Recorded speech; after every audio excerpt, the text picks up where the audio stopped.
All right, this next comedian has been featured on the Moth Storytelling Show. She's very funny. She shares my last name, but don't hold that against her. Please welcome very funny Michelle Murphy!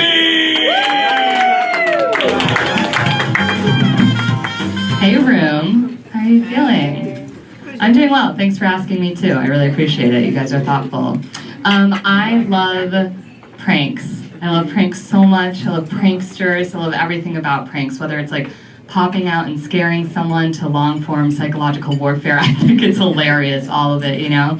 But my favorite prankster, who doesn't get nearly enough credit, he does for a different thing, but not for pranking. It's Jesus Christ. You might be familiar with his prior work as a magician. He did a lot of magic tricks, and that's what most people know him for.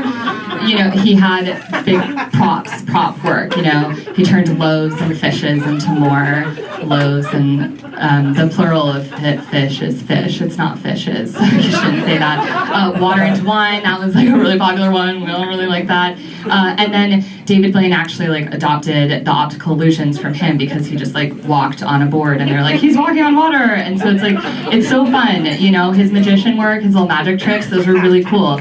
But nobody talks about his pranks, and that's what I fucking love about Jesus. Such a prankster.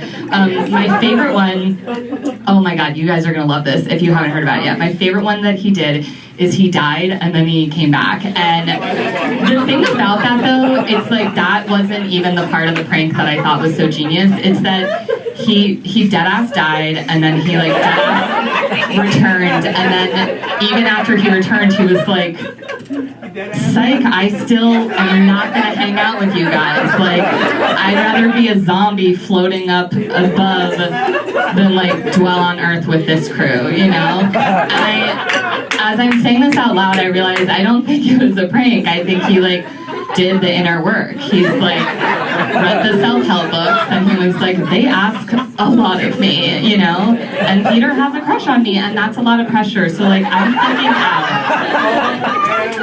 I think that was the original ghosting. He was Peter was I love you, and he was I've died, and that's that.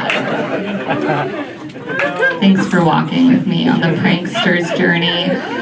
I'd like to pivot to retainers. You know that feeling when you get a new mouth guard, a new retainer, and it just changes everything about your sex dreams, you know? I have a lot of dental issues, okay? It's I'm a mouth breather, very sexually attractive. I'm a tongue thruster.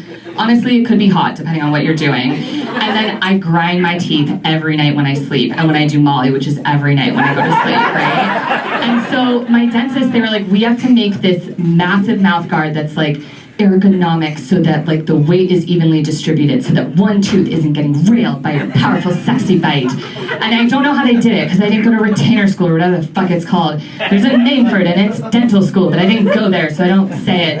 And so they make this hockey mouth guard bane thing for me, and this thing is so big. And remember I said I was a mouth breather, that the only way for me to breathe at night was for my tongue to subconsciously flick that shit out of my mouth. And so they were okay, we have to solve this problem now. And so they drilled 3 holes in the retainer so that oxygen can come in and drool can surely dribble out, right? It's very hot, it's very hot. So now, when I dream, I have such a big slobbery fucking kebab in my mouth. It's such a mess that my sexual fantasies, my private pleasure palace, my wettest of dreams are about sucking dick. And I just can't believe that my retainer has become a tool of the patriarchy.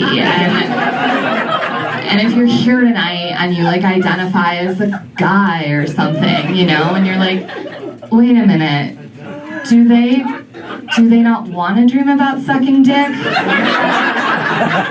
that leads you to the next part is do they not want to suck dick? Better late than never, allies. Welcome to the table. It's really good to have you here. I don't know if I have time for more Jesus. Do I? I haven't seen the light. I don't have any friends here tonight, so I haven't seen the light. God, I haven't seen his prank. That's why I'm wearing this jacket. All my friends bailed, and I'm at least gonna go for 3rd place and try to get that bucket of fries. So that's a shameless plug. Okay, I really don't know if I've seen the light, and I don't want to go over it, but I love you guys, and Jesus loves you too, and you've been great. Thank you so much.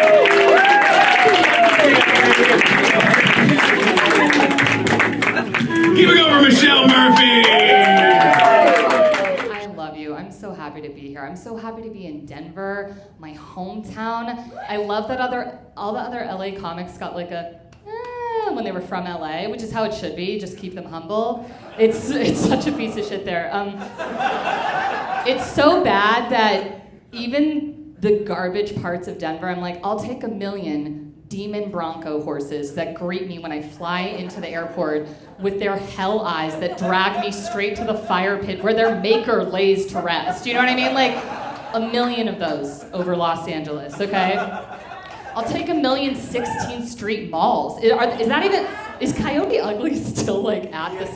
It survived COVID? Amazing. I'll take 1 million, over Los Angeles. I'll even take 1 million Trevors and Chads who are like, in the post-apocalyptic world, we think we'd find the underground city below DIA and we'd build a really good society, stronger. Like that, I'll take those Trevors and Chads over the men in Los Angeles.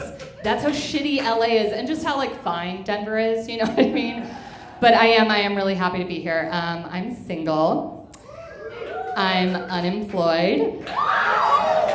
And I'm turning 34. No ring. 34.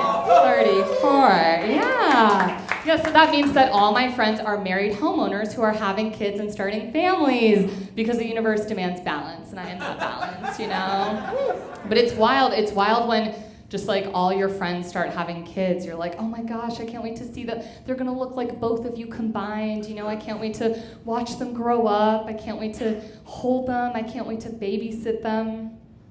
For a price, for a price. And you might judge me, you might think that's a little bit crass, but I did tell you I was an unemployed comic, okay? And there are some friends' kids who I know are richer than me the moment they're born.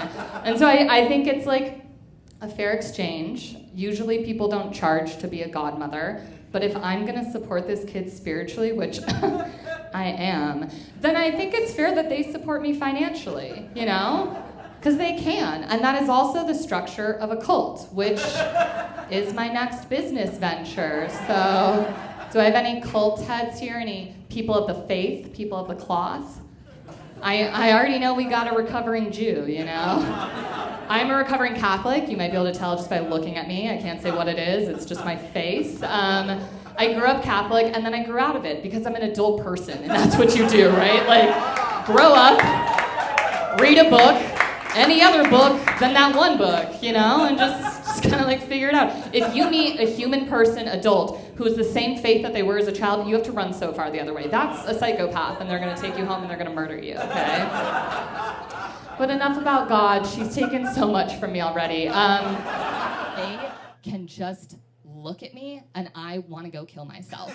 Like, all they have to do is barely roll their eyes, and I'm like, I'm sorry. I want you to like me. I don't know what to say. Like, I was at a music festival in San Francisco because I'm annoying, whatever. And so I'm having a time with my friends, and I look, and over by the porta potties, I see like 10 youth, Gen Z, that are gathered around, and they're wearing like the Urban Outfitters take on the Delia's catalog. Say amen if you know what I'm talking about. All right, right on. So they're gathered around, they're wearing the fits, and they have a little bag of Molly, and they have braces. And the indignity, whatever, right? So I'm watching them, and they're getting the Molly stuck in their braces, and they just have they don't give a fuck. They're in front of the porta potties. This is a throwaway, like, everybody's going to the headliner, and they can't be bothered. So I make the fatal mistake of caring about them, right? So I walk up to them, and I'm like, hey guys. And they're like, this fucking bitch. I'm like, hey guys, just want to let you know, like, there's cops and they're right over there. Not fazed at all. These people aren't afraid of cops. Like, what? They don't watch the news. They watch TikTok, and so they don't know. And so I was like, okay. I was like, so yeah, just they're like walking right this way, and there's a grove of really big redwoods. Like, I start to like write a poem to them. I'm like, you could just like do it over there, and they just look at. I can't recreate it because I don't want you to feel what I felt. And I made the fatal mistake of being like, well, I mean, like, I like to party too, and I'm just looking out for you, and guess what? Like, right now I'm on acid and mushrooms and Molly, and my friend walks over, she's like, that's enough now! And they're like, "Be gone, witch!" And she like starts pulling me away, and I was like, "Oh, thank you. You're like pulling me away," because I was like about to fight them, and I don't want like child protective services, you know. And she was like, "No, I'm embarrassed. I'm like pulling you away." She was like, "I can't take it. If they look at me like that, I'm gonna fucking die too." And so I want to be brave, but I'm not.